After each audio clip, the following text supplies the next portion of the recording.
था आप लोगों को, उसमें कुछ थ्योरम्स चालू किए गए थे और उसमें लिखा गया था, पहला जो थ्योरम्स आपको बताया गया था कि अगर f(x) और g(x) दो क्या होंगे, पोलिनोमियल होंगे, या सॉरी दो कोई फंक्शन दिए गए हैं, ठीक है, f(x) और g(x), और अगर वो दोनों एग्जिस्ट करते होंगे, डिफाइंड होंगे, तो कहा कि उनका जोड़, उनका घटाव, उनका गुना और उनका भाग भी क्या होगा, कंटिन्यूअस होगा।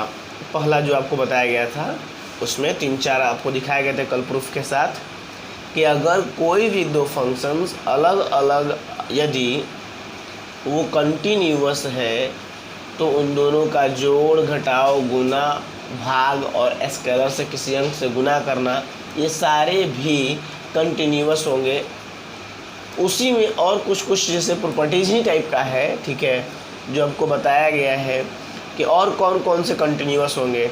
जैसे अब इसी में थ्योरम 2 में आपको लिखा गया होगा आपके नोट्स में, a polynomial function is a continuous function. आज का यहीं से स्टार्टिंग है कि कोई अगर पोलिनोमियल दिया गया, पोलिनोमियल आप सुने होंगे हिंदी में बहुपद बोलते हैं उसको, कि कोई भी बहुपद जो है, ठीक है, पोलिनोमियल फंक्शन मतलब कोई भी बहुपद फलन जो है वो कंटिन्यूअस होता है, ये आपको याद रखना है। और कुछ कुछ जैसे जब हम लोग बनाएंगे वहाँ पर अगर पोलिनोमियल आ जाएगा तो डायरेक्ट लिख देंगे कि since the given function is a polynomial function hence it is continuous. वहाँ पे आपको पूरा दिखाना नहीं है, ये याद रखने के लिए, समझाने के लिए एक प्रमेय टाइप का है जिसका हम लोग किसी क्वेश्चन को सॉल्व करने में यूज कर सकते हैं। तो यहाँ पे हम लोग समझेंगे कि है कि नहीं है, और यहाँ समझ के बाद वहाँ पे जहाँ ज़रूरत पड़ेगा हम लोग उसको यूज करेंगे। तो क्या बोला, पहला नंबर तो ये था कि f(x) और g(x), f(x) और g(x) अगर दो फंक्शन कंटिन्यूअस है तो उन दोनों का जोड़, घटाव, गुना, भाग और किसी स्केलर से गुना, ठीक है, इस प्रकार से ये सारा कंटिन्यूअस होगा। कल आप देखे थे। इसी में आज जो दूसरा नंबर है वो आपको ये बताया जा रहा है कि अगर कोई भी फंक्शन पोलिनोमियल होगा, ठीक है, 2 नंबर में क्या बोला कि अगर कोई भी फंक्शन पोलिनोमियल हो जाए, पोलिनोमियल मतलब बहुपद हो जाए, बहुपद आपने पढ़ा है, चर राशि दिया गया हो। अब पोलिनोमियल फंक्शन इज़ क्या बताया गया कि पोलिनोमियल जो फंक्शन होंगे वो हमेशा क्या होंगे, कंटिन्यूअस होंगे। अब polynomial function is a continuous function. Polynomial function हमेशा कंटिन्यूअस होते हैं, आपको बस याद कर जाना है। क्यों कंटिन्यूअस होगा, क्योंकि आपको मैंने कल ही बताया था, बहुपद होगा तो रैखिक बहुपद होगा, द्विघात बहुपद होगा, त्रिघात बहुपद होगा। आप किसी का भी जब ग्राफ खींचेंगे, रैखिक बहुपद एक सरल रेखा मिलेगा, द्विघात बहुपद होगा तो कोई परवलय मिलेगा, त्रिघात बहुपद होगा तो कुछ इस तरह के आकृतियाँ मिलेंगी। लेकिन वो सारे जो हैं वो क्या होंगे, तो विदाउट गैप और ब्रेक के होंगे उनके ग्राफ, यानी कि वो कंटिन्यूअस होगा।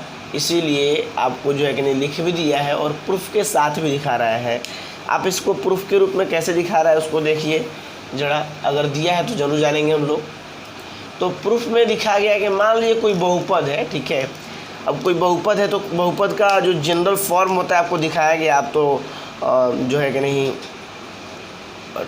12th क्लास में तो जान रहे होंगे, जनरल जो बहुपद का जो फॉर्म होता है वो क्या होता है कि उसको px से डिनोट करेंगे और उसको ऐसे लिखते हैं हम लोग a0 x0, a1 x1, a2 x2, ऐसे लिखते हैं हम लोग dot dot dot dot plus an xn। जैसे आपको याद होगा, मान लो कोई बहुपद लिखे x² फिर 5x + 4, ये बहुपद है ना, द्विघात बहुपद।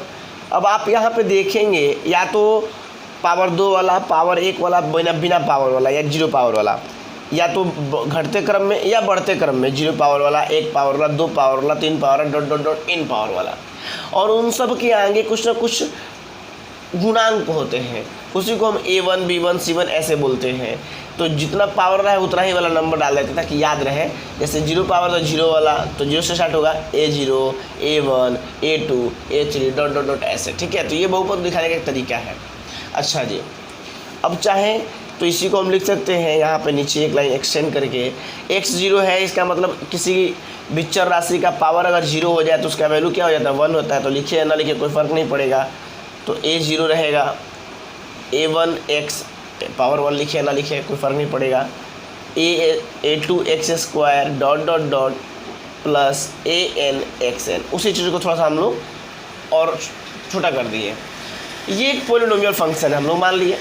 अब ये पोलिनोमियल फंक्शन और आपको पता है, जैसे आपने पढ़ा था कि अगर द्विघात बहुपद है तो उसका व्यापक रूप होता है ax इसका प्लस b प्लस c, जहाँ a का मान 0 नहीं होना चाहिए। क्यों?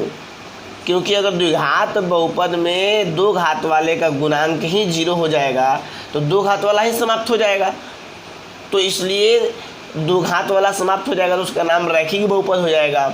इसलिए कहा गया था कि जितना घात वाला बहुपद है, जिसके नाम के आधार पर इस बहुपद का नामकरण किया जा रहा है, उसका गुणांक 0 नहीं होना चाहिए। अब देखिए ये वाला रहे ना रहे, ये तो हमेशा रहेगा, और ये रहेगा तो जो है इसका क्या बोलते हैं, इस बहुपद का घात 2 होगा। जैसे ऐसे जनरल में आप समझिए, अगर आपके घर में दादाजी हैं तो वो घर के मुखिया हैं। अब अगर मान लीजिए उनका पोता रहे ना रहे, उनका बेटा रहे ना रहे, लेकिन मुखिया वही रहेंगे। लेकिन अगर दादाजी ही डेट कर गए तो फिर मुखिया किसी और को बनाना पड़ेगा। वैसे ही यहाँ पर भी है, यहाँ पर ये इसके द्विघात सबसे बड़ा पावर 2 घात वाला है, तो इसलिए नाम पड़ा द्विघात बहुपद। अब 2 घात वाले का गुणांक अगर 0 हो जाएगा तो ये खत्म हो जाएगा, तब तो रैखिक बहुपद हो जाएगा। लेकिन अगर ये रहे ना रहे कोई फ़र्क नहीं पड़ता है, 2 घात वाला है इसलिए इसके नाम पर। तो वैसे ही कहने का मतलब सिंपल है कि जो सबसे बड़ा है उसके नाम पर हम लोग नाम रखते हैं और उसका रहना ज़रूरी है। ऐसे ही यहाँ सबसे बड़ा कौन है, 0 पावर वाला, 1 power, 2 power, 3 power dot dot n power वाला, यानी इसका रहना ज़रूरी है। यानी यहाँ पर n is not equal to 0 होना चाहिए, ठीक है, पहली बात। दूसरी बात क्या है, इसमें जितने सारे A0 A1 A2 ये सब है, वो सब क्या है, रियल नंबर होंगे। जितने सारे दिए गए वो सब जो है कि नहीं एक प्रकार के क्या है, AI हम मान लेते हैं। I का मान जहाँ 1 से लेकर n तक है, AI का मतलब I का मान 0 रखिए 1 रखिए, ये सब क्या है, सब रियल नंबर है, सब एक रियल नंबर है। और जहाँ I का मान कहाँ से कहाँ तक है, I का मान 0 के बराबर या उससे बड़ा और n के बराबर या उससे छोटा है। या ऐसा भी कह सकते हैं कि हम लोग जो है कि नहीं n भी एक प्रकार का क्या है, नेचुरल नंबर है, कोई भी संख्या है। अच्छा जी, ये तो बात हो गया। अब यहाँ पे हम लोग ये दिखाना कि ये फंक्शन कंटिन्यूअस है, और कंटिन्यूअस के लिए आपको एक बार बताया गया है कोई भी चीज़ का कि हम लोग उसको दिखाएंगे कि उस फंक्शन का लिमिट x टेंड्स टू किसी भी पॉइंट पर जो आएगा उसी पर डायरेक्ट लिमिट के अगर बराबर हो जाए, थोड़ा याद कीजिएगा। देखिए किसी पॉइंट पर हम उसका लिमिट निकालें, किसी पॉइंट में निकालने का मतलब ये हुआ कि उसका लेफ्ट हैंड लिमिट और राइट हैंड लिमिट, और उसमें डायरेक्ट उस पॉइंट को ही रख दें। मतलब उस पॉइंट पर और उस पॉइंट के इधर और इधर अगर सब जगह फंक्शन का वैल्यू सेम आ जाए तो बोलेंगे कंटिन्यूअस है। तो यहाँ सब जगह चेक करने का तरीका वही है। तो हम लोग क्या करेंगे, हम लोग पहले इस पर हम लोग सी पॉइंट पे चेक करेंगे। कोई पॉइंट ले लेते हैं, सी अपने से इच्छा अनुसार लिखा हुआ होगा, c be an arbitrary constant. तो किसी पॉइंट सी पर हम लोग चेक करेंगे डायरेक्ट रख करके, और फिर उसका लिमिट निकाल कर चेक करेंगे। अगर दोनों का वैल्यू सेम आ गया तो बोल देंगे कि भैया ये तो कंटिन्यूअस है। तो चलिए कैसे निकालेंगे, सबसे पहले हम लोग उसका किसी एक पॉइंट पर मान लेते हैं सी कोई आर्बिट्ररी पॉइंट है, उस पॉइंट पर निकालेंगे तो मतलब एक्स के जगह पर सी रख देंगे। अब पूरे फंक्शन में जहाँ जहाँ एक्स है वहाँ सी रख दीजिए। तो क्या हो जाएगा, A0 A1 C A square C square dot dot dot AN CN, ठीक है। ये हो गया इक्वेशन फर्स्ट। अब हम लोग क्या करेंगे, इसका लिमिट निकालेंगे। लिमिट निकालेंगे तो देखिए क्या होता है, नाउ लिमिट निकालना है हमें, limit of Px x tends to C। इसका मतलब कि उस पॉइंट के लेफ्ट हैंड राइट हैंड दोनों लिमिट हमारा निकल जाएगा यहाँ से। तो मैंने कहा है आपको कि लिमिट कैसे निकालते हैं। लिमिट में आपको ये कहीं बार बताया गया कि इस पॉइंट को डायरेक्ट ही रख दिया जाता है तब तक जब तक कि उसका इनडिटर्मिनेट फॉर्म ना आ जाए। अगर इनडिटर्मिनेट फॉर्म आ जाता है तो डायरेक्ट आप नहीं रख सकते हैं, उसको कुछ ना कुछ अलजेब्रिक फंक्शन की सहायता से या किसी और फैक्ट की सहायता से उसको सॉल्व करना पड़ता है। लेकिन यहाँ पे देखिए limit x tends to c और फंक्शन क्या है आपका, फंक्शन ये है a0 a1x a2x² (an ठीक है। अच्छा जी, अब हमें क्या करना है, इस फंक्शन में हम डायरेक्ट x का पॉइंट फिट करेंगे। जैसे ही फिक्स करेंगे तो ये लिमिट हट जाएगा, ये क्या हो जाएगा a0 जहाँ जहाँ x आएगा a1 यहाँ x आएगा, x का मान रख दीजिए c, यहाँ पे a2c² इसको (an) इक्वेशन 2 हो गया। मैंने कहा ना x का ये वैल्यू आप इसमें डायरेक्ट रख दीजिए, लिमिट निकालने का सिंपल फंडा है। लेकिन ये डायरेक्ट कब ना रखेंगे, अगर रखने से 0/0 आ जाए, कुछ ऐसा आ जाए जिसका मीनिंग ही ना हो, उस कंडीशन में डायरेक्ट नहीं रख सकते हैं। नहीं तो बाकी सारे प्रश्नों में आप डायरेक्ट रख करके लिमिट निकाल सकते हैं। अब आप खुद देख रहे होंगे, क्या देख रहे होंगे कि इसमें इक्वेशन फर्स्ट और इक्वेशन सेकंड आप दोनों देखिए, दोनों का वैल्यू सेम है, यानी RHS सेम है तो LHS भी सेम होगा। यानी now from equation 1 and 2 we get, हम लोग क्या गेट करते हैं, क्या प्राप्त करते हैं, हमने देखा कि दोनों का RHS सेम है इसलिए LHS सेम होगा। LHS सेम होने का मतलब उसका लिमिट जो है उस पॉइंट पर उसके डायरेक्ट लिमिट के बराबर है, इसलिए दिया गया फंक्शन कंटिन्यूअस है। यानी एक बात हमें याद हो गया कि किसी भी पोलिनोमियल फंक्शन को हम लोग कंटिन्यूअस फंक्शन मानेंगे। कोई भी पोलिनोमियल होगा, कोई भी बहुपद होगा, चाहे वो रैखिक हो, द्विघात हो, त्रिघात हो, वो हमेशा क्या होगा, पोलिनोमियल होगा। ठीक है, अच्छा जी आगे चलिए।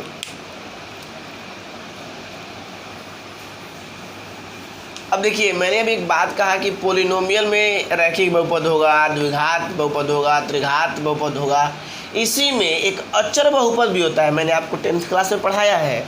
रैखिक बहुपद का मतलब आप देख लीजिए ऐसा, जिसका घात 1 हो। द्विघात बहुपद मतलब कि जिसका घात 2 हो, उसमें कुछ भी जुड़ा रहे, उससे क्या मतलब होता है, उससे क्या मतलब, वो तो आपको मैंने कहा ना वो अंक कराना चाहिए बस। त्रिघात वो 3 घात हो। लेकिन इसके अलावा 3 बहुपद मैंने आपको और पढ़ाया है, एक इकाई बहुपद, एक अचर बहुपद, एक शून्य बहुपद। इकाई बहुपद जिसको 1 बोलते हैं, इकाई बहुपद जिसका मान क्या हो, 1 हो, 1 को ही इकाई बहुपद कहा जाता है। अब रहा अचर बहुपद। अचर बहुपद अंक को कहा जाता है, कोई भी अंक 1 से लेके अनंत तक का कोई भी आप अंक लिख लीजिए, जैसे 5 क्या एक अचर बहुपद है। अचर बहुपद मतलब एक ऐसा बहुपद जो अचर संख्या हो, उसको अचर बहुपद बोलते हैं। और उसमें घात क्या होता है, क्योंकि उसमें x नहीं होता है, x नहीं रहता है, इसका मतलब उसका पावर क्या है, 0 है, इसलिए उस बहुपद का घात 0 होता है। याद रखेंगे, अचर बहुपद का घात 0 होता है। देखिए 5, इसका पावर 0 है, इसलिए इसका मान 1 हो गया, 5 × 5, ये एक प्रकार का अचर बहुपद है। और इसके अलावा एक और बताया था मैंने, शून्य बहुपद। शून्य बहुपद का मतलब होता है जिसका गुणांक ही शून्य हो जाए। अब उसका देखिए, मान लीजिए x का पावर 1 लाख है और गुणांक उसका 0 है, तो क्या होगा, 0 है तो हीरो है, ख़त्म हो गया 0। इसलिए अचर बहुपद में घात जो है, याद रखेंगे, अचर बहुपद में घात 0 होता है और शून्य बहुपद में गुणांक 0 होता है। दोनों में बड़ा अंतर है, समझिएगा। ठीक है, और इसमें घात क्या होता है, अपरिभाषित। आप घात कुछ भी रख लीजिए, कोई फर्क पड़ने वाला नहीं है, क्योंकि गुणांक ही 0 हो गया है, इसलिए पूरा बहुपद ही 0 कर देगा। तो इसको बोलेंगे इकाई बहुपद, इसको अचर बहुपद और इसको शून्य बहुपद। बहुत लोग शून्य बहुपद कहा तो सोचेगा घात 0 होगा, ऐसा नहीं है। शून्य बहुपद में गुणांक 0 होता है और घात अपरिभाषित होता है। तो ये 3 स्पेशल बहुपद है। तो उसी में से इस बहुपद की बात की जा रही है कि अगर पोलिनोमियल फंक्शन कंटिन्यूअस होता है तो अचर बहुपद भी एक प्रकार का पोलिनोमियल फंक्शन ही है, क्योंकि इसका पावर 0 होता है, तो ये भी कंटिन्यूअस होगा। नोट में आपको ये बात लिख दिया गया है कि क्या लिख दिया गया है कि नोट में आपको एक चीज़ बता दिया गया, याद रखेंगे कि कांस्टेंट फंक्शन जो है, constant function is also a continuous function. यानी कहने का मतलब है कि कांस्टेंट फंक्शन जो है वो भी एक प्रकार का कंटिन्यूअस होता है। अब आपको ये भी याद रखना है, बस जो भी मिल रहा है उसको याद करके समझते चलना है कि हाँ ये बात है तो ऐसा हो रहा है। आगे चलिए तीसरा नंबर में अब रेशनल फंक्शन की बात करें। कोई भी परमेय संख्या के रूप में अगर कोई फंक्शन दिया गया है px/gx, px/qx ऐसे लिख के दिया गया है, वो भी कंटिन्यूअस होता है। तीसरा नंबर में लिख दिया गया कि एवरी, प्रत्येक, जितना भी दिया हो, एवरी रेशनल फंक्शन, कोई परमेय फलन जो है, every rational function is a continuous, मतलब वो भी कंटिन्यूअस होता है। अब रेशनल फंक्शन कैसा होता है, तो कोई भी फंक्शन मान लिया जाए कैसा हो, px बटा में qx के रूप में हो, या px बटा में के रूप में हो, भाग के रूप में, p/q के रूप में, नहीं पढ़े क्या? अरे परिमेय संख्या किसको बोलते हैं? p/q के रूप में हो। अरे वो फंक्शन कर दे तो फंक्शन के रूप में लगा दिए, px/gx हो जाएगा, और क्या। और पता है कि बटा में कभी भी जीरो नहीं होना चाहिए। अच्छा जी, अब ये कहता है कि ये भी जो है कि नहीं फंक्शन कंटिन्यूस होगा, कैसे? तो कहता है कि देखो भाई, पहले तो ये बताओ, तुमने पढ़ लिया कि पोलिनोमियल फंक्शन कंटिन्यूस होता है, और यहाँ पर ये भी पोलिनोमियल और ये भी पोलिनोमियल है। अब पोलिनोमियल का भाग भी पोलिनोमियल ही होता है, और जब पोलिनोमियल का भाग पोलिनोमियल आएगा, मतलब भाग देने के बाद एक पोलिनोमियल आएगा, और पहले से पता है कि अगर भाग देने के बाद पोलिनोमियल आ रहा है तो पोलिनोमियल तो हमेशा कंटिन्यूस होता है। इसका मतलब रेशनल फंक्शन भी कंटिन्यूस होगा। बात खत्म। बात सुन मैंने क्या कहा कि दो, अगर कोई भी आप दो बहुपद लेते हैं, जैसे मान लेना 5 और ये लिए सपोज कीजिए 6 लेते हैं, और मान ले 2, कोई ऐसा पोलिनोमियल, ये भी अचर बहुपद है, ये भी अचर बहुपद है, ठीक है ना, और इसको आप भाग लगाएंगे तो कुछ बार में तो जरूर जाएगा, कुछ ना कुछ तो कटने के बाद आएगा ही आएगा, और जो आएगा वो भी एक प्रकार का क्या होगा, बहुपद ही होगा, अचर बहुपद ही होगा, ठीक है। तो कहता क्या है, आप इसको भाग लगाएंगे कट जाएगा 3 भी एक प्रकार अचर बहुपद है, तो दोनों बहुपद का भाग भी एक प्रकार का बहुपद आ रहा है, और बहुपद तो हमेशा कंटिन्यूअस होता है। इसीलिए कह दिया गया कि पोलिनोमियल फंक्शन कंटिन्यूअस है, इसलिए रेशनल फंक्शन भी क्या होगा, कंटिन्यूअस होगा। मैंने पूरा वहाँ पे रीजन लिखा हुआ है, मैं आपको एक बार पढ़ के सुना देता हूँ क्या लिखा गया है। लिखा गया है कि यहाँ पर fx = px/qx, p और q are polynomial function the domain of f। Domain of f का मतलब हुआ इसका जो x का जो भी वैल्यू दिया रहेगा, प्रांत जो भी हो x का मान जो रखा जा सकता है, domain of f is all real numbers accept points at which q is 0। केवल ऐसा नहीं रखना होगा जहाँ पर q का मान 0 हो जाए, उस मान को छोड़कर बाकी सारे मान यहाँ रखे जा सकते हैं। Since we know that every polynomial function, कह रहा है कि चूँकि हम जानते हैं कि every polynomial function are continuous, चूँकि एवरी पोलिनोमियल कंटिन्यूअस होता है और पोलिनोमियल कंटिन्यूअस है, और यहाँ पे लिखा है कि चूँकि px और qx जो है वो भी कंटिन्यूअस होगा, क्योंकि भैया ये कंटिन्यूअस है पोलिनोमियल, तो ये दोनों पोलिनोमियल ही ना है, और पोलिनोमियल होने के कारण ये दोनों कंटिन्यूअस होंगे।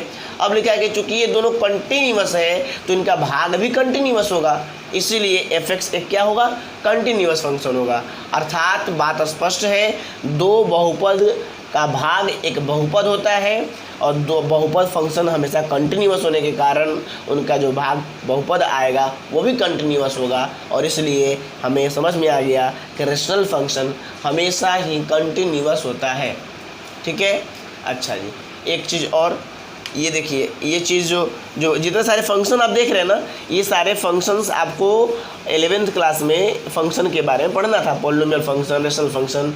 उसी में एक फंक्शन और आया होगा, और नहीं तो इस फंक्शन के बारे में आपको जब अध्याय 1 पढ़ाया जाएगा उसमें बताया जाएगा, ठीक है। एक कंपोजिशन फंक्शन होता है, मैं थोड़ा सा उसके बारे में डिस्कस कर देता हूँ आपको। कंपोजिशन फंक्शन ये क्या होता है, जब दो फंक्शन को एक साथ मिलाकर लिखा जाए ना तो कंपोजिशन फंक्शन कहलाता है। जरा आप उसको देखिए कैसा उसका फॉर्म होता है। कंपोजिशन फंक्शन, जैसे देखिए आपको fx है और एक gx है, ठीक है, इन दोनों को जब एक साथ लिखा जाएगा तो ऐसे लिखा जाता है f ऑफ gx। देखे होंगे f ऑफ gx, इसका मतलब क्या है कि fx, जैसे कल एक चीज़ आया था शायद, fx लिखे है ना, देखिएगा जरा, fx है और x ना लिख करके वहाँ पर gx लिख देंगे तो ये हो जाएगा, इसको हम बोलते हैं कंपोजिशन फंक्शन। फंक्शन का फंक्शन है, फंक्शनों का फंक्शन, बाप ऑफ फंक्शन है ना। यानी कि अब जैसे इस पर क्वेश्चन आता है, आपको क्वेश्चन कैसे ऑब्जेक्टिव, 1 नंबर का ऑब्जेक्टिव पूछेगा, मैं आपको दिखाता हूँ कैसे बनाना है। इसको FOG या GOF निकलता है। अगर FOG है तो f ऑफ gx लिखेंगे, अगर GOF है तो जी ऑफ एफ एक्स लिखेंगे, जो पहले रहेगा वो बाहर, जो बाद में रहेगा वो अंदर चला जाएगा। अब देखिए इसमें एक प्रश्न दे देता है आपको, जैसे अगर मान लिया जाए आपको दिया है एफ एक्स बराबर लिखा है एक्स क्यू और जी एक्स बराबर दे दिया है आपको 2x और कहेगा कि फॉग ज्ञात कीजिए और गॉफ ज्ञात कीजिए। क्वेश्चन आएगा एफ एक्स दिया है एक्स क्यू, जी एक्स दिया है 2x, कहेगा एफ ओ जी निकालिए। ये मैं अभी इसलिए बता रहा हूँ चूँकि अध्याय 1 में पढ़ना है, लेकिन अभी चूँकि प्रश्न मान के चलिए समझाना है कंपोजिशन फंक्शन के बारे में, तो थोड़ा जानकारी प्राप्त कर लेगा कि होता क्या है। 1 नंबर का ऑब्जेक्टिव याद करके एकदम आप जाके क्वेश्चन कोई भी ईयर का खोलिएगा, उसमें क्वेश्चन बैंक में आपको क्वेश्चन मिलेगा। तो देखिए ध्यान से क्या कह रहा है, लिखा है कि अगर एफ एक्स दिया है, जी एक्स दिया है और कहेगा एफ ओ जी निकालिए, जी ओ एफ निकालिए, फॉग जी ओ एफ जो भी। चलिए एफ ओ जी का मतलब क्या है, एफ ऑफ जी एक्स, और जी एफ का मतलब क्या है, जी ऑफ एफ एक्स। तो पहले मैं इसको निकालता हूँ, ये कैसे निकलेगा, तो आपको बता दिया कि एफ ओ जी निकालना है तो भाई पहले एफ है तो पहले एफ, बाद में जी है तो जी चल जाएगा अंदर।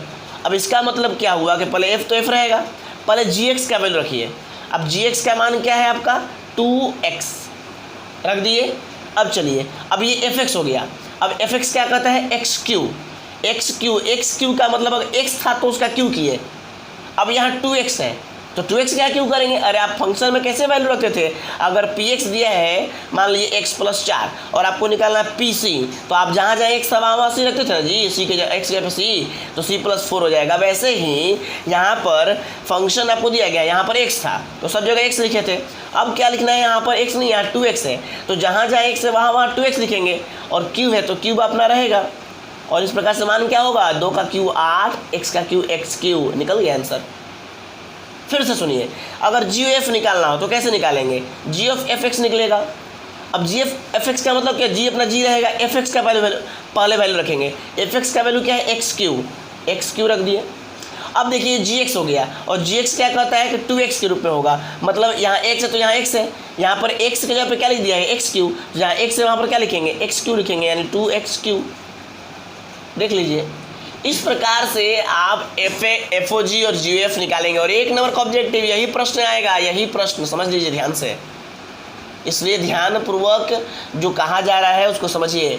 तो कंपोजिशन फंक्शन का मतलब हुआ 2 फंक्शन को आपस में क्या कर देना, एक साथ कंपोजिशन कर देना, कंपोजिट कर देना, मिला देना, ठीक है, कंपोजिशन फंक्शन कहलाता है। अब बस मुझे ये समझाना था, अब आपको तो पहले पता है ये है पोलिनोमियल, ये है पोलिनोमियल, ये होगा कंटिन्यूअस, ये भी होगा कंटिन्यूअस, तो इन दोनों का कंपोजिशन जो आएगा वो भी आएगा पोलिनोमियल और इसलिए वो भी होगा कंटिन्यूअस। तो वही लिख दिया गया है कि अगर एफ और जी 2 कंटिन्यूस फंक्शन है तो एफ ओ जी और जी एफ जो भी है वो भी कंटिन्यूस फंक्शन ही होगा। बस यही समझाना था। Composition function is also a continuous function. नीचे में ये सारा एग्जाम्पल भी वहाँ पे मैंने दिखा दिया है ताकि लोगों को परेशानी ना हो। एफ ओ जी क्या होता है, जी एफ क्या, कुछ नहीं है। अरे देखो, मैं जिस दिन चैप्टर 1 पढ़ाऊँगा तुमको 8 ऑब्जेक्टिव बताऊँगा, और चैप्टर 1 में वही 8 ऑब्जेक्टिव में से कोई ना कोई ऑब्जेक्टिव देता है, 3-4 तो ऑब्जेक्टिव आते ही आते हैं, और 1-2 नंबर का प्रश्न देता है, बस चैप्टर 1 खत्म। इससे ज़्यादा परेशान नहीं होना है।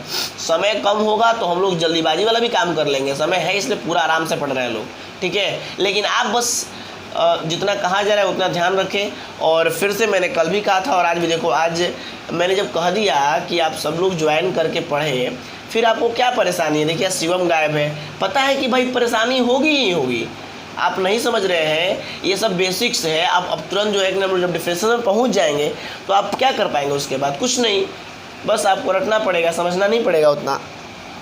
और आपको अभी रीजन सब बताया जा रहा है, सचिन को बोला गया, सबको अब क्या किया जाए सबको बताइए। सचिन है, शिवम है, प्रशांत है, मतलब जब आपको कह दिया गया, कब तक नहीं कहा जा रहा था तो आप बेचैन थे, रोज़ लिंक भेजते थे, हम ज्वाइन नहीं करते थे, और आज हो गया तो आप ज्वाइन नहीं कर रहे हैं। बोलिए, आज देखिए कल बोले थे तो आज हेमंत भी नहीं आए हैं, ऐसा क्या बात है भाई बताओ। अब तुम्हें समझना चाहिए, तुम्हारे लिए मैं मेहनत कर रहा हूँ और तुम ही गायब हो जाओगे तो मेरा कुछ नहीं ले जाओगे, लेकिन अपना जरूर बिगाड़ लोगे झूठ-मूठ में। कोई नहीं बताएगा इतना तुमको, वो सीधे बस अपना चला काम पे, निकाला डिफ्रेंशिएशन, कहेगा देखो ये फार्मूला याद करो और बस लो इधर बना दो डिफ्रेंशिएशन, तुम भी खुश वो भी खुश, बुड़बक है। चलिए आगे। तो उसके बाद एक और चीज़ बताया नोट में ही। अच्छा कैसो, क्या बात हो गया तुम्हें, शिवम भैया गांव पे गया। अरे ठीक है भाई, गांव पे तो मोबाइल तो साथ में होगा, कहीं गया हो, हम कहाँ मना करें, गांव नहीं जाओ, जाओ गांव पे भी जाओ, सब जगह घूमो फिरो, लेकिन कम से कम टाइम पे अपना क्लास भी तो करते रहो। अगर चल रहा है तो ज़रूर ज्वाइन कर लो, ठीक है। देखो हम सोच रहे थे क्या संडे है छोड़ देंगे, लेकिन फिर सोचे कि नहीं चलो पढ़ा देते हैं। अच्छा सचिन का क्या बात है बताओ, सचिन क्यों नहीं ज्वाइन किया? शिवम तो मान लो जो गाँव पे गया है थोड़ा देर के लिए, सचिन हो गया, प्रशांत क्यों नहीं कर रहा है? मोबाइल में समझ नहीं आता तो भाई कहाँ समझ में आएगा बताओ? मोबाइल पे अभी मजबूरी है, कहाँ से तुम्हारे लिए दीवार खरीद के ले आया जाए, मोबाइल ही तो रहेगा, समझ गए। और मोबाइल से कौन थकता है, जीरो मोबाइल तो ऐसे ही लोग बैठ के दिन भर फेसबुक व्हाट्सएप क्या क्या चलाते रहते हैं, तो उसमें मन नहीं अंसाता है। और यहाँ पढ़ाई वाली बात हो गई तो मन अंसा जाता है, समझ में नहीं आता है। ऐसा क्या है इसमें? तो फिर से मैं रिकॉर्डिंग डाल देता हूँ कि भाई वो भी देख लो, बोलो।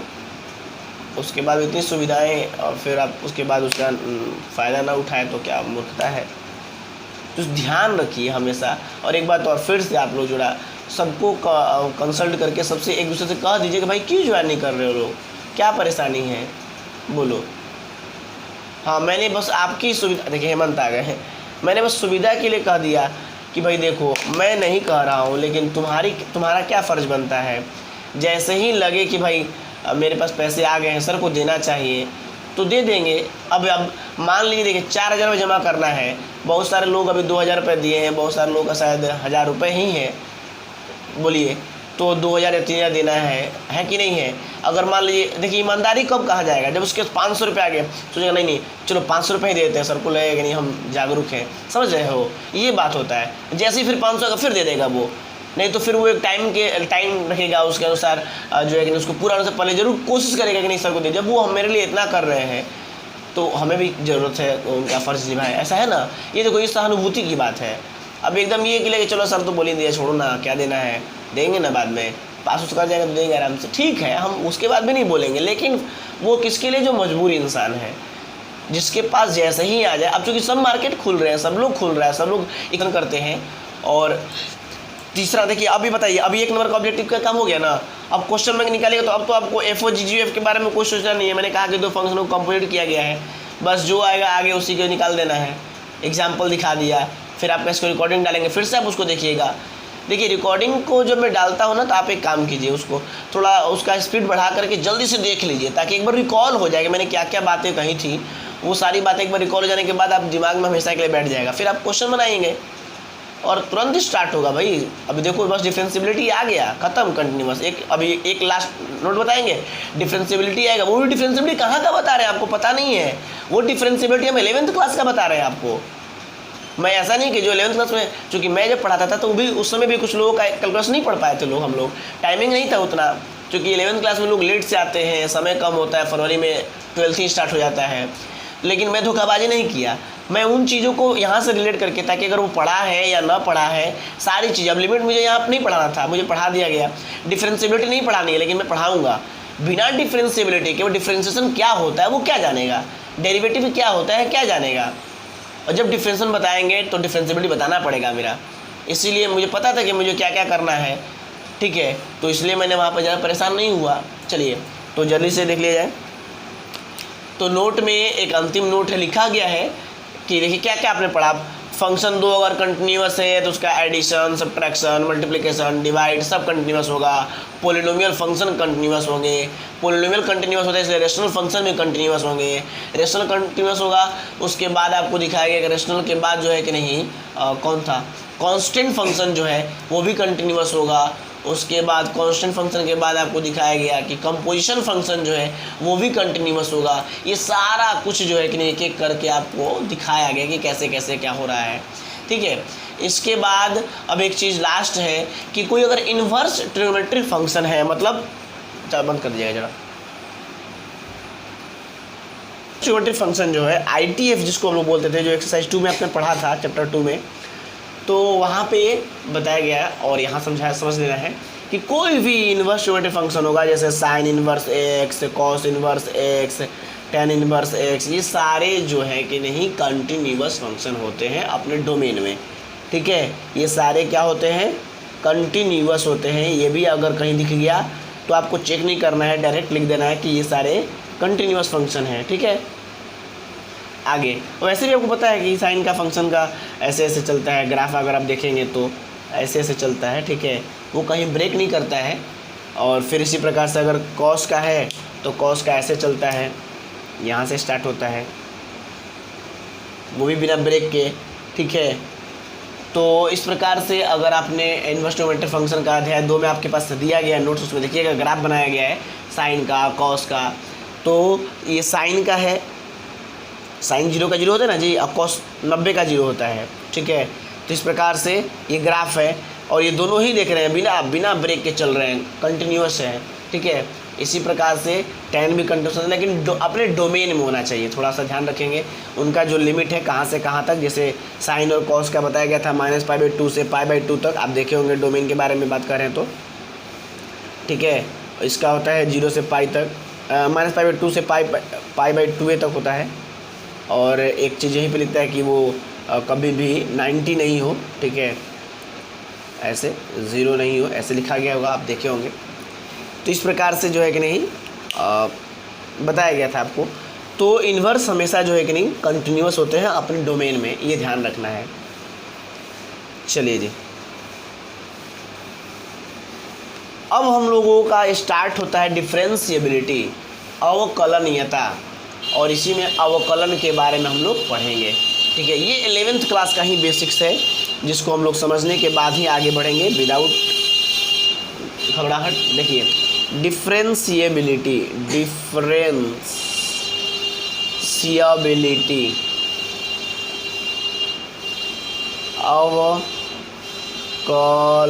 अवकलनीयता।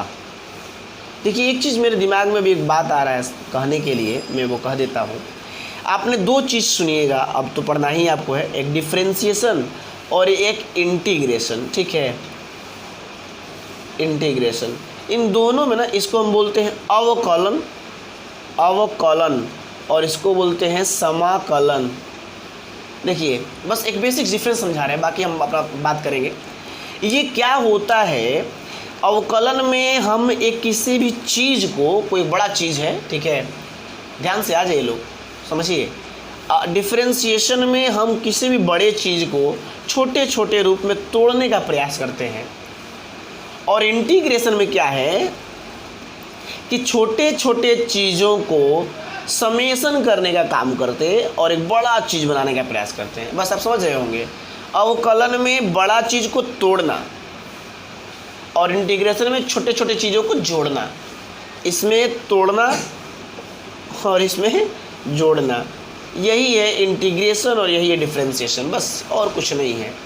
कोई बड़ा एरिया दिया है, उसका एक छोटा सा एरिया का निकालना है तो डिफरेंशिएशन करना पड़ेगा।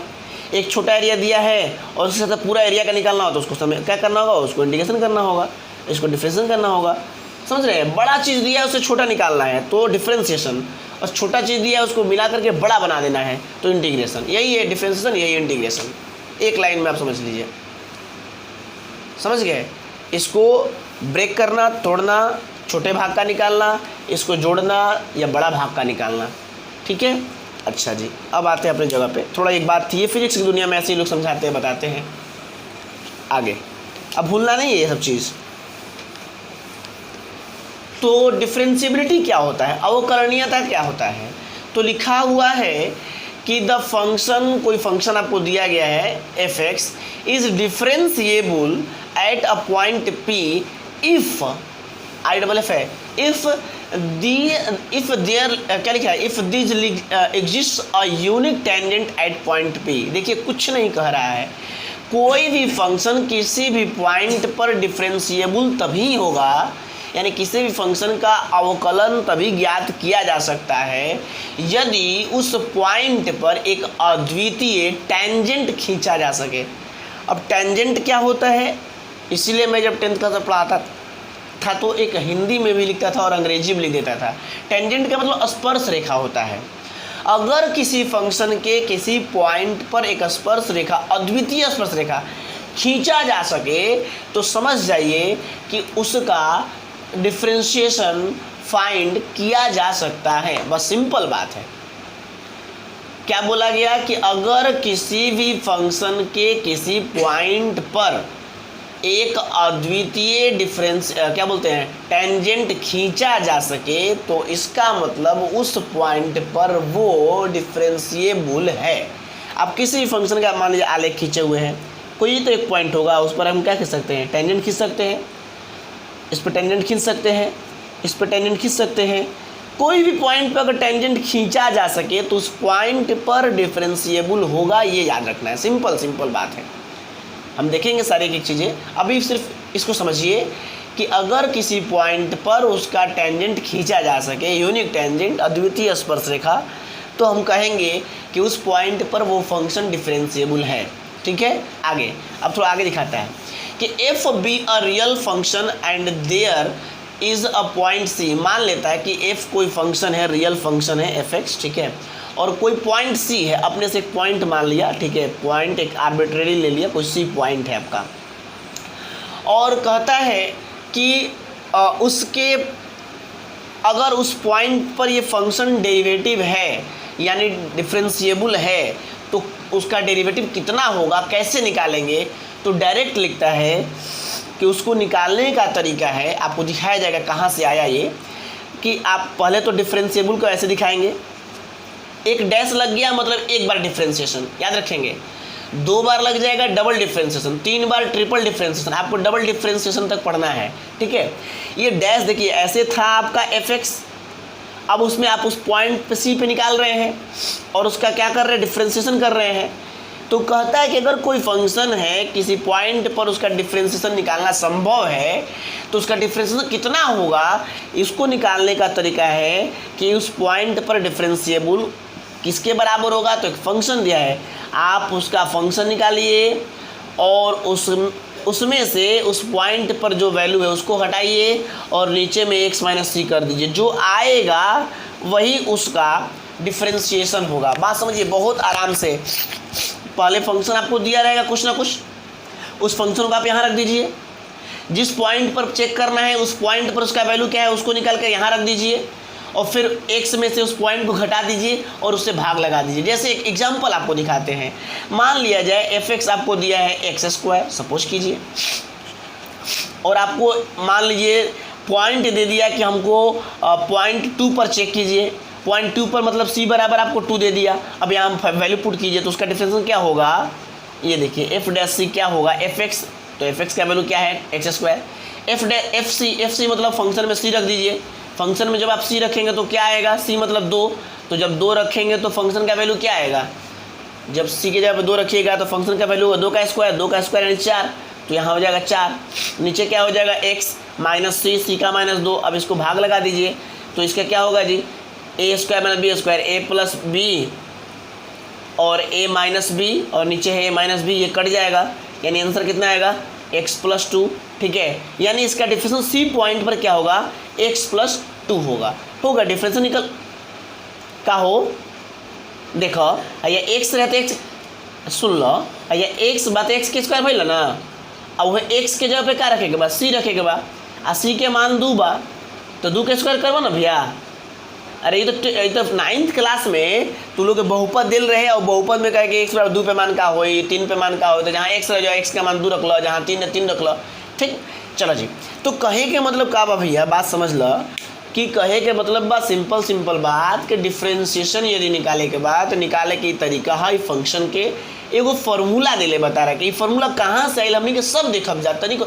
एकरे नाम रहे 11th क्लास में फर्स्ट ओकर नाम रहे फर्स्ट प्रिंसिपल, एक नाम रहे, ठीक ना, फर्स्ट प्रिंसिपल के सहायता से कहीं डिफरेंशिएशन फाइंड करा, ई फाइंड करा, वो फाइंड करा। अभी भी जितना डिफरेंशिएशन का आप जो है कि नहीं पढ़ेंगे क्या फार्मूला, जितना भी आप याद करेंगे रटेंगे, वो सारा इसी से निकाला गया है, ये सबका बात है, समझ गए।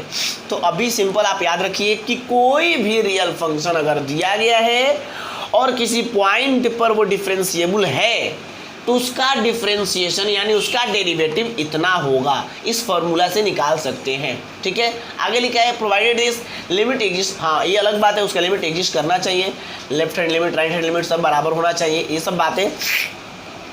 अच्छा जी, इसी में एक चीज़ और दे दिया कि अगर मान लीजिए ये तो हो गया उस पॉइंट पर, अगर इस पर हमको left hand derivative right hand derivative ये निकालना होगा तो क्या होगा, तो 2-3 चीज़ कह रहा है डिफरेंशिएशन निकालने के लिए।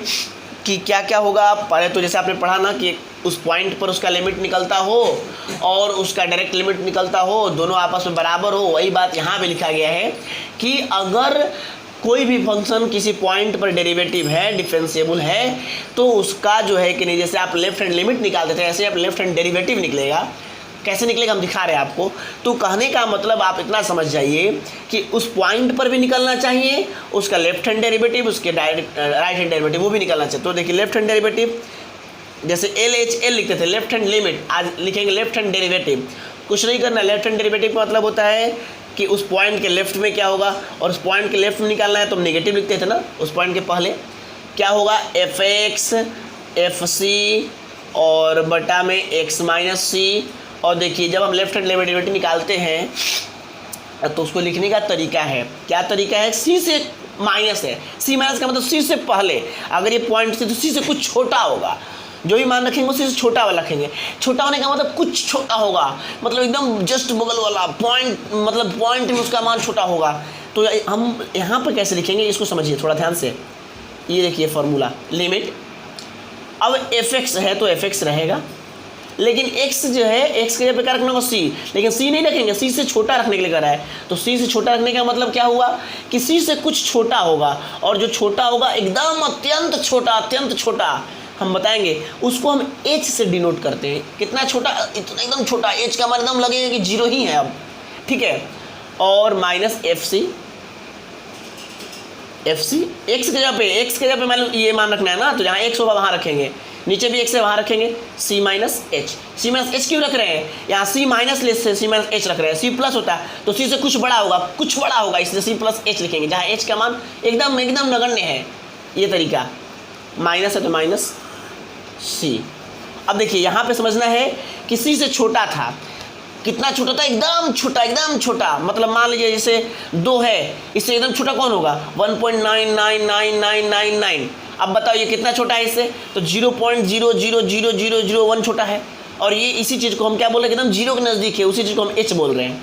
ये अगर आपका x है समझिएगा, और ये c है, समझ रहे हैं, सॉरी ये c है, x है और ये c है, तो x का मान c से थोड़ा छोटा है। कितना छोटा है x का मान, तो 0.001 है, तो हम x को क्या लिखेंगे, c माइनस एच नहीं लिखेंगे। वही बात यहाँ समझाया जा रहा है कि जब भी छोटा हो तो कुछ छोटा होगा, और वो जो छोटा वाला मान है h का मान वो कहाँ है, तो वो 0 के लगभग बराबर है। ये तरीका है। अब आप देखिए ये क्या होता है, plus c minus c cut जाएगा, तो यहाँ पर एक फार्मूला आपको मिला कि limit f c minus h f c बटा में माइनस एच टेंड्स टू 0, और इसी को बोलते हैं हम लोग लेफ्ट हैंड डेरिवेटिव। अब आज के बाद अगर आपको लेफ्ट हैंड डेरिवेटिव निकालना होगा, ये बेसिक फार्मूला है, सब जगह लागू होगा, इसी से हम निकालें, लेकिन अगर लेफ्ट हैंड निकालना है तो 1 मिनट, थोड़ा कौन फ़ोन कर दिया भाई, आई कॉल यू बैक। चलिए हाँ जी चलिए, हाँ मैं उसको फ़ोन करूँगा 2 मिनट के बाद, शिवेंद्र है। चलिए मेरी बात ध्यान समझिएगा। अब आज के बाद क्या याद रखना है कि अब क्यों म्यूट कर दिया गया, ठीक है आवाज़ तो जा रही होगी भाई। चलिए बात समझिए, लेफ्ट हैंड डेरिवेटिव आज के बाद यदि निकालना होगा तो आपको याद रखना है, लेफ्ट हैंड मतलब उससे छोटा होगा तो हम x न रख करके उसके जगह पे क्या लिखेंगे, c माइनस एच लिखेंगे, और बटा में ऐसे आ जाएगा।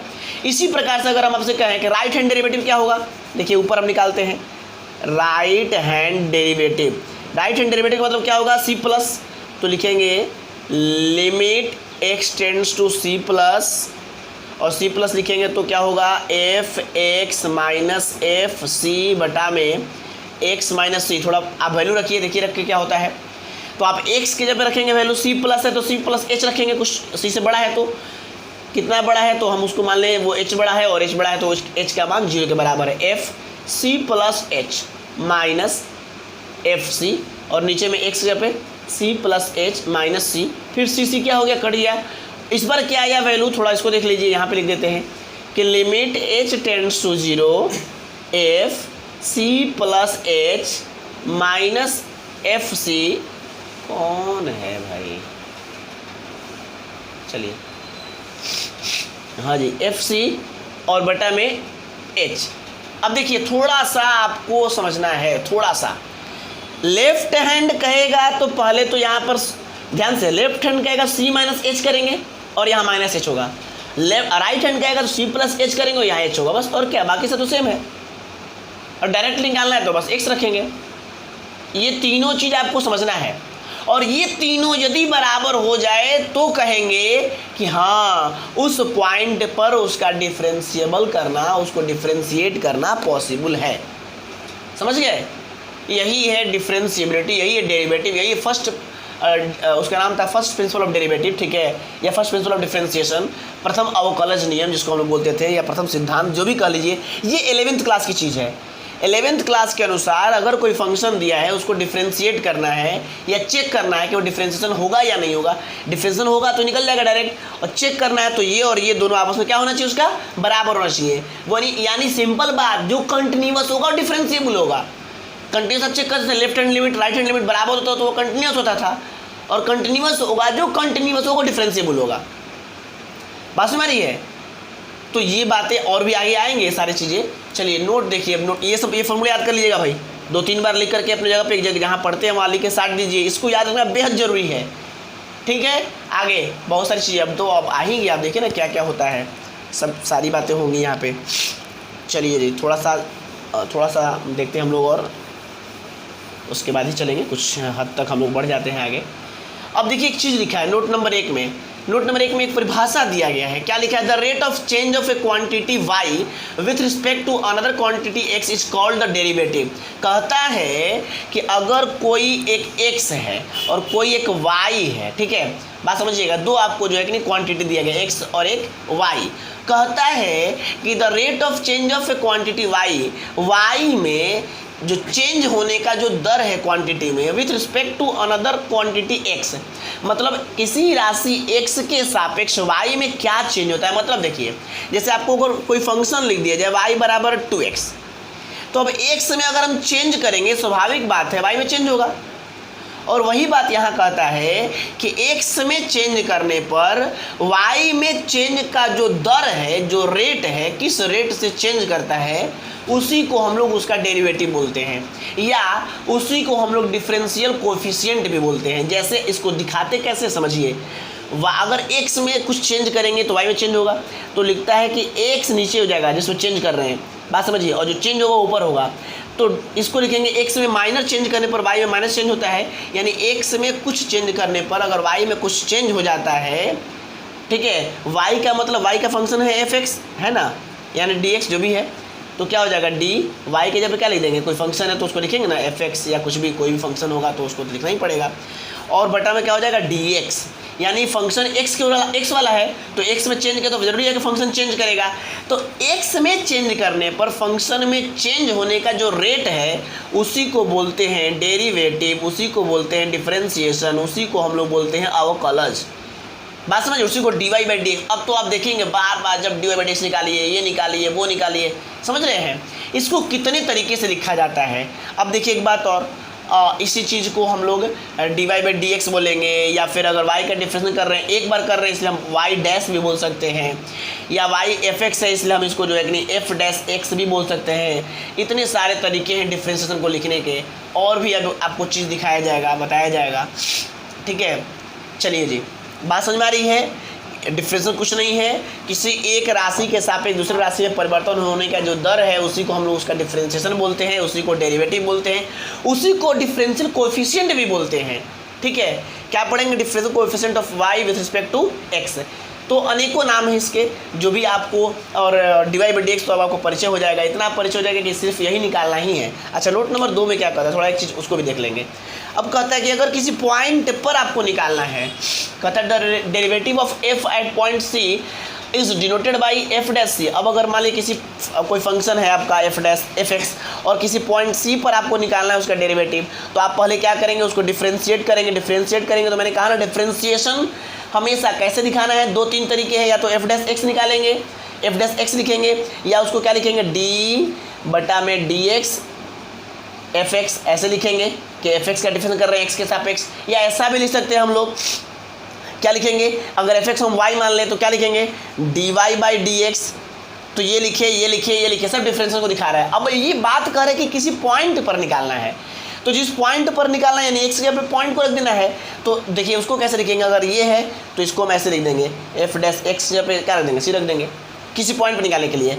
अगर ये है तो निकालने के बाद जो आएगा उसको ऐसे लिखते हैं हम लोग, डिफरेंस कर देंगे, करने के बाद जो आएगा ऐसे एट पॉइंट सी, इसको ऐसे लिखा जाता है एट पॉइंट सी, मतलब इसका डिफरेंशिएशन करना है लेकिन किस पॉइंट पे, सी पॉइंट पे।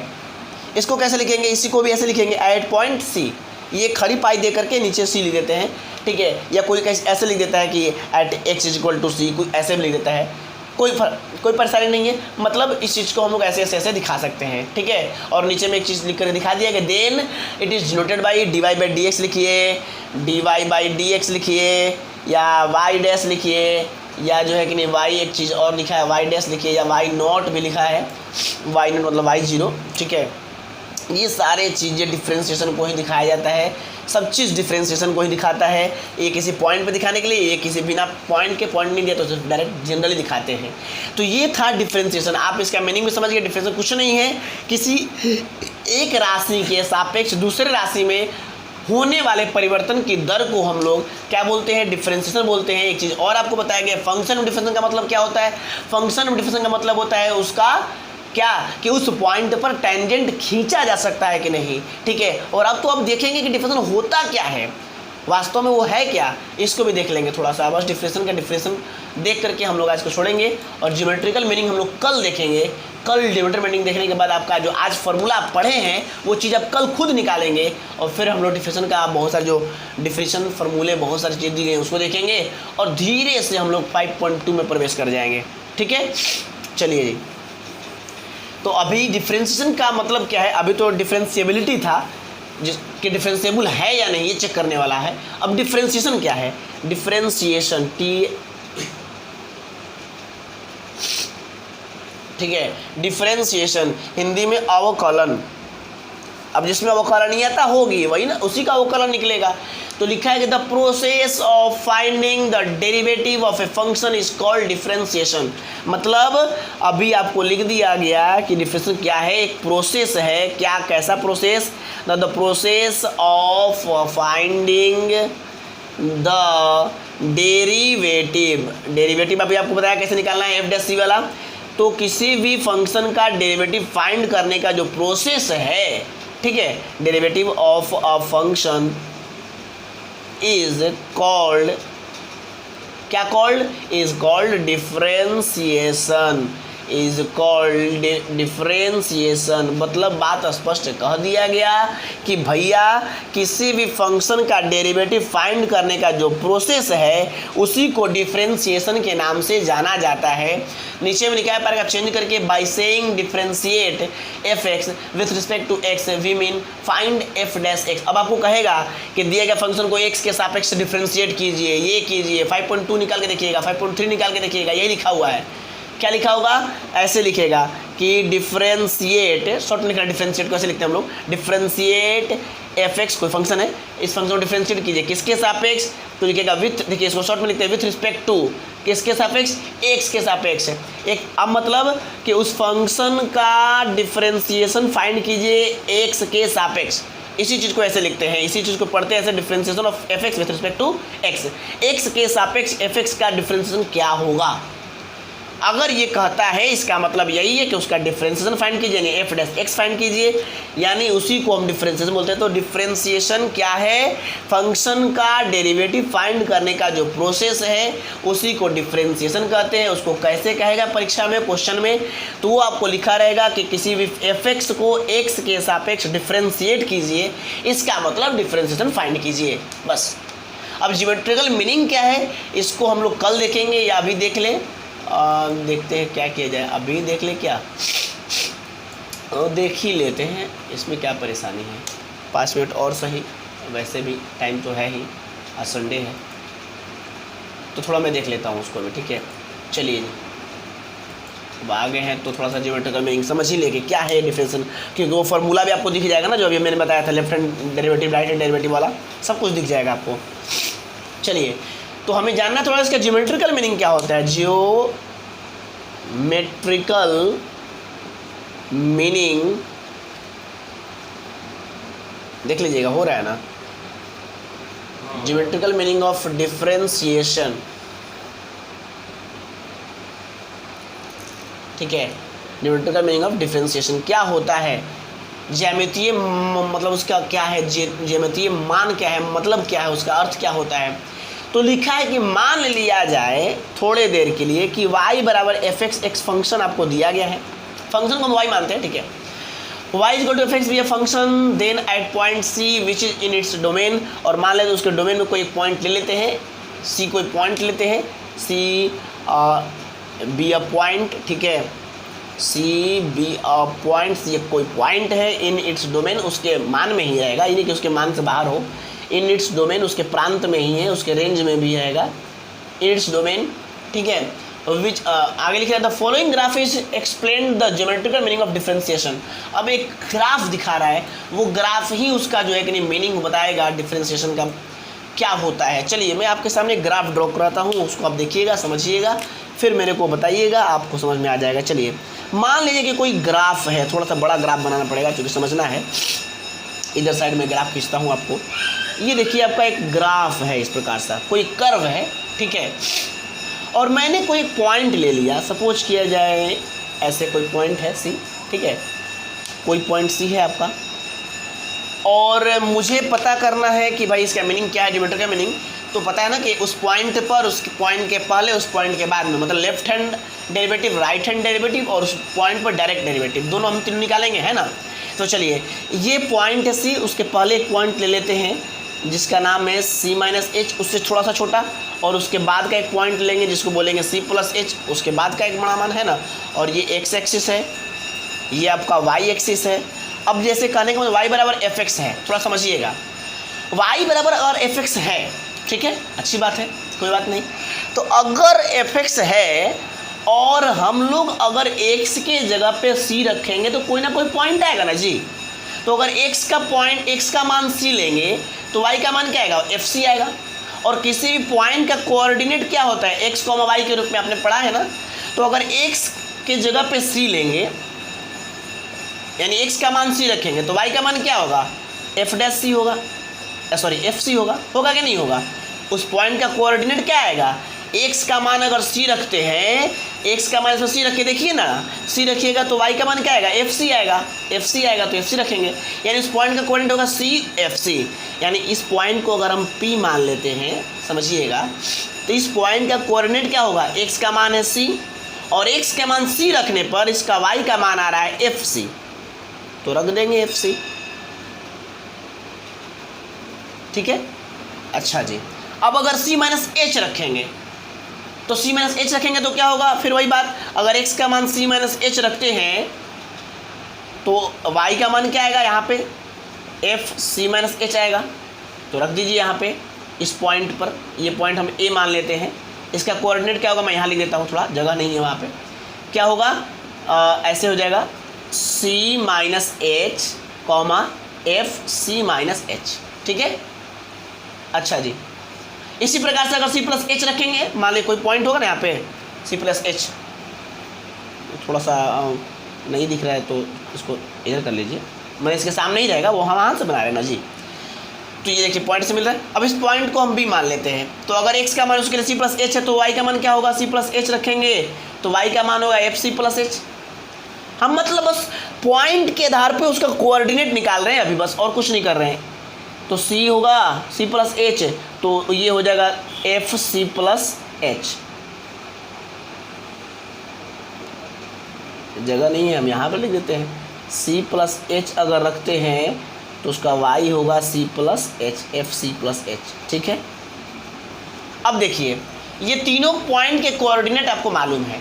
अब अगर मैं आपसे कहूँ कि भैया आपने 11th क्लास पढ़ा है, 11th क्लास में एक चैप्टर था स्ट्रेट लाइन, और मैंने आपसे कहा था कि स्ट्रेट लाइन सबसे ज़्यादा इम्पॉर्टेंट चैप्टर है, बहुत जगह यूज होगा, भूलने वाली बात ही नहीं है। और उस स्ट्रेट लाइन की अगर आप बात करें तो उस स्ट्रेट लाइन में आपको बताया गया था कि हम लाइन का स्लोप कैसे निकालते हैं। अगर किसी रे का, किसी लाइन का 2 पॉइंट आपको मालूम है तो उसका कैसे स्लोप निकालते हैं। जैसे अगर कोई 2 पॉइंट है, इसका x1 y1, इसका x2 y2 अगर दिया गया है 2 पॉइंट किसी रेखा पर, इस रेखा का स्लोप कैसे निकलेंगे। स्लोप मतलब m। तो स्लोप निकालने के लिए आपको बताया गया था इसके y में से इसका y, y2 माइनस y1, इसके x में से इसका x निकालते थे। याद नहीं है तो याद कीजिए। किसी भी रेखा का स्लोप ढाल ऐसे निकाला जाता है। अगर उसके 2 पॉइंट दिए गए हैं तो ऊपर में y में से y घटाते हैं और नीचे x में से x घटाते हैं। ऐसे ही अगर मैं आपसे कहूँ, ये बताइए कर्व क्या होता है। कर्व एक बहुत बड़ा वृत्त का एक छोटा सा हिस्सा है, उसी को हम कर्व बोलते हैं, है ना। ये छोटा सा हिस्सा लें तो कर्व हो जाएगा। अच्छा ये बताइए, और वृत्त पर 2 बिंदु को मिलाने वाली रेखा क्या कहलाता है। जीवा कहलाता है। अंग्रेजी में उसको कॉर्ड कहते हैं। तो वैसे ही ये अगर मिला दे तो ये क्या कहलाएगा, उसका कॉर्ड कहलाएगा, जीवा कहलाएगा। तो यहाँ भी देखिए ना, अगर ए से पी हम मिला दें तो एक प्रकार का जीवा है, और जीवा एक प्रकार का लाइन ही तो होता है। फिर पी बी को भी अगर हम मिला दें तो ये भी क्या होगा, एक जीवा होगा। बात समझ आ रही है। अच्छा जी, अब आप बात समझिए, जरा समझिएगा ध्यान से। ये भी जीवा है, ये भी जीवा है। अब हम इस जीवा का स्लोप निकाल रहे हैं, इस जीवा का स्लोप निकाल रहे हैं। लिखेंगे स्लोप ऑफ कॉर्ड AP, जीवा AP का हम लोग निकालेंगे स्लोप। अब बताइए इसका निकालना है AP का, इसके दोनों आपको x1 y1 x2 y2 सब मालूम है। कैसे निकालिएगा स्लोप। तो स्लोप निकालने के लिए अभी मैंने आपको फॉर्मूला बताया कि बाद वाले के y में से पहला का y और बाद वाले के x में से पहला का x घटा दो। चलो, तो y2 बाद वाला का y कितना है जी, FC, तो लिख दिए FC माइनस आप पहला वाला का क्या है जी y, FC माइनस H, है ना। ठीक है, कोई दिक्कत नहीं है। अच्छा नीचे देखिए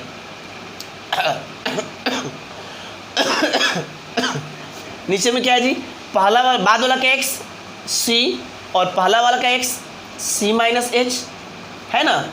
चलिए अब क्या हो जाएगा यहाँ पे देखिए, तो ऊपर से अगर हम माइनस कॉमन निकाल लें तो आ जाएगा ना ऐसे FC minus H minus FC, और नीचे हो जाएगा माइनस कॉमन निकलेगा तो C minus H minus C। और देखिए ये माइनस माइनस कट जाएगा, C से C कट जाएगा। आ गया आपका, देखिए तो ये आपका आ गया FC minus H minus FC और बटा माइनस H। ये क्या था आपका लेफ्ट हैंड डेरिवेटिव, देख लीजिए। और सुनिए अभी इसी प्रकार से अगर हम PB का निकालें, ये PB का निकालेंगे तो इसके x में से इसका y में से y, x में से घटाएंगे तो इसी प्रकार से आएगा स्लोप ऑफ कॉर्ड PB अगर निकालें तो सेम यही बातें आएंगी। क्या आएगा, f उसका y में से y घटाएंगे FC plus H minus FC और नीचे C plus H minus C cut जाएगा तो प्लस H आ जाएगा। और ये आपका क्या है, राइट हैंड डेरिवेटिव। यानी आप समझ गए कि डेरिवेटिव कुछ नहीं है, सिंपल कॉर्ड का स्लोप है। समझ गए। यानी अब एक बात समझिए, अब आपको मैं कह रहा हूं अगर एच का मान एकदम छोटा करते जाए, एकदम छोटा कर, अभी ये फिगर कैसा देखने में लग रहा है, ये ऐसे दिख रहा है। अगर एच का मान छोटा होगा तो ये एकदम ऐसे हो जाएगा, हल्का सा, ये एकदम हल्का सा, एकदम हल्का सा, और लास्ट में सॉरी एकदम हल्का सा, एकदम हल्का सा, एकदम इतना लगेगा कि अब हो ही नहीं रहा है, मतलब सीधा रेखा हो जाएगा। यानी एच का मान जैसे जैसे घटेगा वैसे वैसे ये रेखा सीधा होता जाएगा और लास्ट में टेंजेंट आ जाएगा, एक स्पर्श रेखा आ जाएगा। एक ये लास्ट में क्या हो जाएगा, उस पॉइंट पर एक स्पर्श रेखा का निर्माण कर देगा। इसीलिए कह रहा था कि अगर किसी पॉइंट पर कोई अद्वितीय स्पर्श रेखा खींचा जा सकता है तो समझ जाइएगा कि वो फंक्शन डिफरेंशिएबल है। और उसका कितना, उसी को निकालने के लिए यहाँ पर तरीका बताया गया कि लेफ्ट हैंड डेरिवेटिव और राइट हैंड डेरिवेटिव यदि आपस में बराबर हो जाए तो कहेंगे कि दिया गया फंक्शन डिफरेंशिएबल है और उसका डिफरेंशिएशन हम लोग फाइंड कर सकते हैं। लास्ट में हेंस में यही लिखा गया है कि हेंस डिफरेंशिएशन कुछ नहीं है, differentiation of a function is the slope of a function that is the slope of tangent at A point on which the function differentiated. मतलब यही लिखा हुआ है कि भैया किसी भी फंक्शन का डिफरेंशिएशन कुछ नहीं है, वास्तव में किसी फंक्शन का डिफरेंशिएशन एक प्रकार का स्लोप है। कैसा स्लोप, तो उसके टेंजेंट का स्लोप, उसके स्पर्श रेखा का ढाल है उस पॉइंट पर, जिस पॉइंट पर हमको डिफरेंशिएट करना है। समझ गए? मतलब आज के बाद याद रखिएगा, डिफरेंशियल कुछ नहीं है, डिफरेंशियल एक प्रकार का स्लोप है। किसका स्लोप? टेंजेंट का स्लोप। यानी किसी भी फंक्शन का अगर हमको डिफरेंशियल करना है, इसका मतलब उसका स्लोप फाइंड करना है। और अध्याय 6 जब आप पढ़ेंगे एप्लीकेशन ऑफ डेरिवेटिव, वहां तो स्पष्ट लिख दिया है, स्लोप फाइंड कीजिए, स्लोप मतलब डेरिवेटिव फाइंड कीजिए, वहां पे लिखा हुआ है। समझ गए? तो ये पूरा चीज देखिए 11th क्लास 12th क्लास को मिक्स करके सब कैसे कैसे एक दूसरे से जुड़ा हुआ है, नहीं समझाएगा कोई, ये तो बताएगा ही नहीं। फर्स्ट प्रिंसिपल डेरिवेटिव डायरेक्ट चला डिफरेंशियल, याद कीजिए एक्स एन का होगा, n x n sine x का कॉस एक्स होगा, ये होगा वो होगा, और डिफरेंशियल लड़का तेज हो गया। समझा ही नहीं कि मतलब क्या मीनिंग क्या है, ज्योमेट्रिकल मीनिंग क्या है। ये जैसे जैसे ये आप देख रहे हैं वो मान जैसे जैसे एच का मान कम होता है, कहा ना एच का मान एकदम लगता है कि जीरो हो जाएगा, जैसे जैसे जीरो होगा वो इसकी तरफ बढ़ेगा ना, इसकी तरफ सी की तरफ बढ़ता जाएगा, ये इधर से सी की तरफ घटता जाएगा, और लास्ट में सी पर ही आ जाएगा। सी पर आएगा मतलब एक रेखा मिल जाएगा, और एक पॉइंट जब मिलेगा तो हम उस पर क्या खींच सकते हैं? टेंजेंट खींच सकते हैं। और वो टेंजेंट ही उसका, टेंजेंट का स्लोप ही उसका डेरिवेटिव देगा। इसीलिए लिखा कि differentiation of a function is the slope of a function. वास्तव में वो फंक्शन का स्लोप है। कैसा स्लोप? तो टेंजेंट का स्लोप उस पॉइंट पर। ठीक है, अब हम लोग आज की सेवा यही समाप्त करेंगे। अगले दिन डिफरेंशिएबिलिटी इंटरवल में पढ़ेंगे, जैसे कैसे हम लोग लिमिट पढ़े थे, एक फंक्शन का लिमिट पढ़े, फिर हम लोग इंटरवल पर लिमिट पढ़े, और उसके बाद लिमिट के उस पर देखने के बाद हम लोग कुछ थ्योरम्स हैं, जैसे उसमें थ्योरम्स देखे थे वो थ्योरम्स देखेंगे। थ्योरम्स देखने के बाद हम लोग कुछ एक आध दो फार्मूला निकाल के चेक करेंगे। चेक करने के बाद हम लोग धीरे से 5.2 में प्रवेश कर जाएंगे। सारे जितने सारे फार्मूला आपको रटवाया जाता है हम आपको निकाल के दिखाएंगे, समझाएंगे, और फिर हम लोग एकदम आराम से एक्सरसाइज में प्रवेश कर जाएंगे। चलिए, तो आज की सेवा यही समाप्त होगी। समझ लीजिएगा, आज का वीडियो बहुत ध्यान से देखिएगा। आज का वीडियो जब डाला जाएगा तो रिकॉल जरूर कर लीजिएगा एक बार। ओके, चलिए, गुड नाइट।